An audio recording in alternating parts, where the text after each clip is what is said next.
After more than 30 years working in operating rooms and rehabilitation wards, I have learned something most people never hear until it is too late. The moment a person over 65 begins losing their leg strength is almost never during activity. It begins before they ever leave the bed. I have seen patients who walked on their own for decades suddenly struggle with balance, stiffness, and weakness. And when we trace the pattern back, it was not age alone, it was what their legs were and were not being asked to do. There are 5 exercises you can do in your own bed, and they build more leg strength for a person over 65 than 50 squats. I know exactly how that sounds. So before anything else, let me tell you why it is true. When you do a squat, your knees carry your entire body weight. Most of your effort goes into holding that weight up, and your knees take the punishment.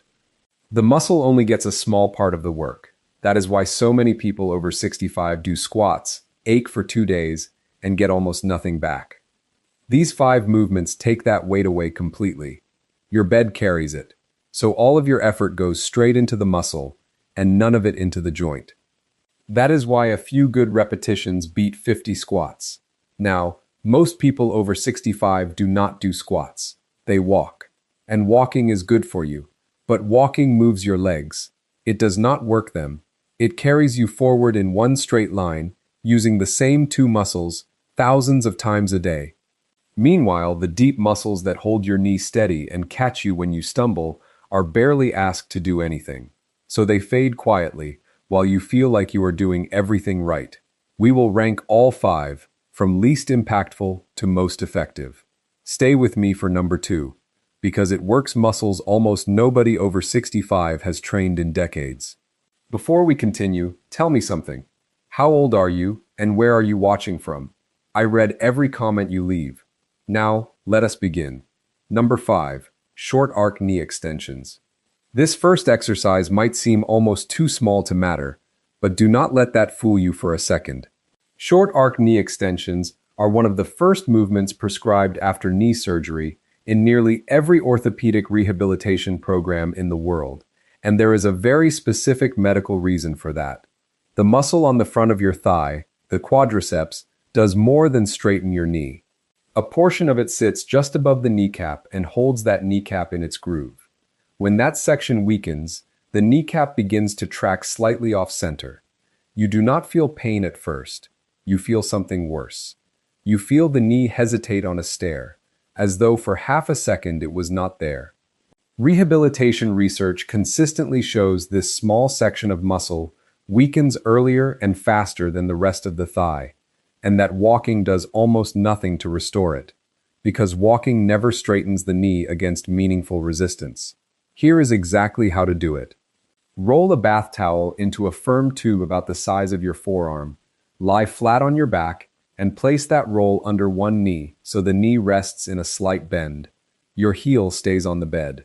Now, keeping the back of your thigh resting on the roll, slowly straighten your lower leg until the knee is completely straight. Only the lower half of your leg moves. At the top, squeeze the muscle above your kneecap as hard as you can and hold for 5 full seconds. Then lower your heel back down over a slow count of 3. That is 1 repetition. Perform 10 repetitions on one leg, then switch. Complete 3 sets on each side. Here is the tip that makes the difference. Place your hand flat on your thigh just above the kneecap while you do it.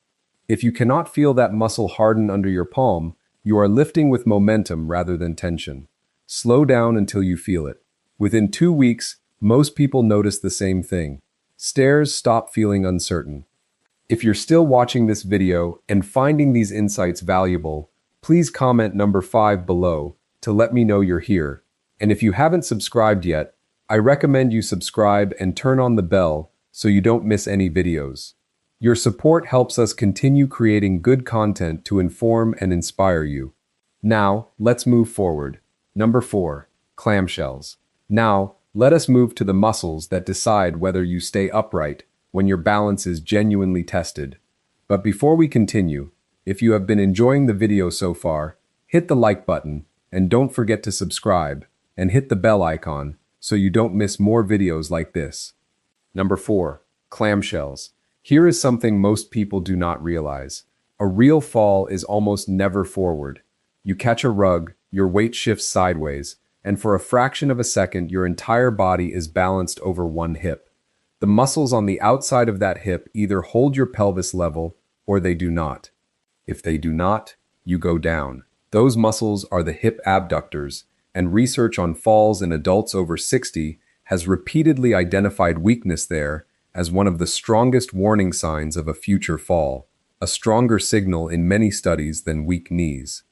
And walking trains them almost not at all, because walking is a forward motion and these muscles work sideways.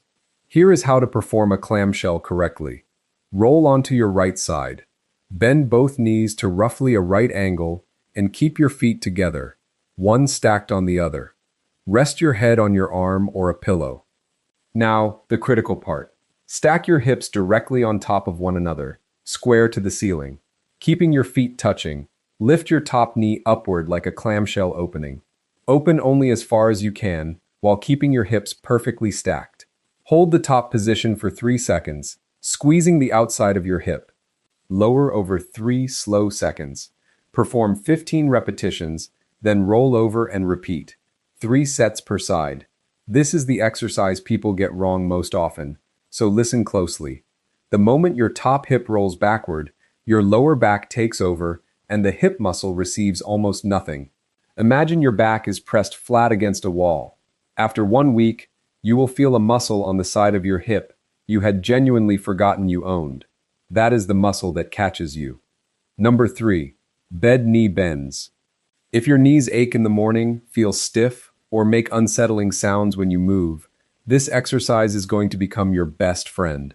The reason it works comes down to the fluid inside the joint. Your knee is a hinge that depends on a thick lubricating fluid to move without grinding. That fluid only circulates when the joint is carried through its full range of motion. When your knee sits at the same angle for 7 or 8 hours overnight, the fluid stops moving and the joint becomes thick and stubborn. That is exactly why the first 30 seconds out of bed are the worst part of your day.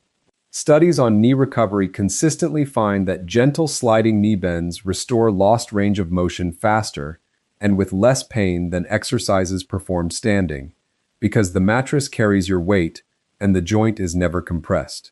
Here is how to do it. Lie flat on your back with both legs extended. Wear socks or place a folded hand towel under your heel so it glides instead of dragging. Textured sheets will fight you. Slowly slide one heel along the mattress toward your buttocks, letting the knee bend as the heel travels. Keep the heel in contact with the bed the entire way. Go as far as you comfortably can without sharp pain. Hold at the deepest point for 3 seconds, then slide back out over 3 seconds. Perform 12 repetitions on one leg, then 12 on the other, 2 to 3 sets each. One tip that changes this exercise completely. Keep your kneecap pointing straight up at the ceiling the whole time. When the knee drifts inward or outward, you load the cartilage unevenly, which is exactly the pattern that wears a joint down over the years. Most people notice it within a week, in one very specific way. Getting out of bed stops being a negotiation. If you're still watching this video and finding these insights valuable, please comment number 3 below to let me know you're here. And if you haven't subscribed yet, I recommend you subscribe and turn on the bell so you don't miss any videos. Your support helps us continue creating good content to inform and inspire you. Now, let's move forward. Number 2, toe curls. And now number 2, the one I told you to wait for. Number 2, toe curls. Here is a group of muscles almost nobody over 65 has trained in decades, and they may matter more than your thighs. Inside each of your feet are more than 20 small muscles. They are called the intrinsic foot muscles, and they are the very first point of contact between your body and the ground. Every time you stand, your toes are quietly gripping to keep you steady. When the floor shifts, when you step on the edge of a rug, these muscles fire before your brain has registered that anything is wrong. They are your first line of defense, and they act faster than any decision you could make. Decades of stiff-soled shoes leave most older adults with feet that are almost completely switched off. finding the same pattern. Weak foot and toe muscles mean poor balance, and poor balance means falls. The encouraging part is that these muscles wake up remarkably quickly. Here is how to do it. Lie in bed with your legs straight and relaxed, and pull the covers off your feet so nothing restricts the motion. Curl all of your toes downward, as though you are trying to scrunch up the bed sheet with your feet. Curl as hard as you can and hold that squeeze for 5 seconds. Then do the opposite. Spread your toes wide apart and pull them upward toward your shins, and hold that for 5 seconds. That is 1 repetition. Perform 15 repetitions, 3 sets. If you want the stronger version, lay a small towel flat near your feet and use only your toes to drag it toward you, inch by inch. Your feet may cramp the first few times. That is not a warning sign. That is a muscle being asked to do its job for the first time in 20 years. 2 weeks in, people describe the same feeling. The floor feels solid again. Number 1, bed edge marches. And now we arrive at number 1, the single exercise that produced the strongest lower body engagement of anything on this list, and the reason it beats 50 squats. Number 1, bed edge marches. Every other movement in this video is performed lying down. This one is performed sitting upright on the edge of your bed, with your feet on the floor. That one change transforms everything, because now your body must hold itself upright while your legs work. Your hip flexors lift the leg, your thigh stabilizes the knee, your deep core holds your spine steady, and your balance system runs in the background the entire time. 4 systems, in one movement, in the exact pattern real life demands, and this is why it outperforms 50 squats. In a squat, your knee joint absorbs your full body weight, and much of your effort leaks into the joint rather than the muscle. Here, the effort has nowhere to go except into the muscle. Nothing is wasted, and nothing is punished. The muscle it targets most directly is the hip flexor, the muscle that lifts your thigh. Research on adults over 65 who have fallen finds hip flexor weakness present in the large majority of them. When this muscle fades, your foot stops clearing the ground properly. You begin to shuffle, and a shuffle turns every rug, every threshold, every doorway into a genuine hazard. Here is exactly how to perform it. Sit on the edge of your bed, with your back straight and both feet flat on the floor. Sit tall. Rest your hands lightly beside you, but do not lean on them. Now lift one knee upward as high as you comfortably can, like a slow march. Hold at the top for 2 seconds. Lower over 2 seconds until the foot is flat again. Then lift the other knee. Both legs together is 1 complete repetition. Perform 12 repetitions, 3 sets. The tempo is the entire exercise. 2 seconds up, 2 second hold, 2 seconds down. Count it out loud, because speaking forces you to breathe and stops you from straining. And here is the most important instruction in this video.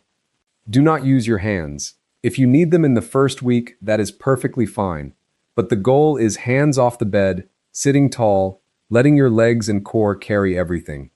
As it becomes easier, usually around week 3, sit slightly further forward on the edge, or add a light ankle weight of 1 or 2 pounds. You will feel like you are starting over. That is exactly the point. 4 to 6 weeks of this, done every morning before you stand, and the reports are always the same 3 things. Rising from a chair without hands, stairs without gripping the rail, and walking to the bathroom at night without touching the wall. If you're still watching this video and finding these insights valuable, please comment number 1 below to let me know you're here.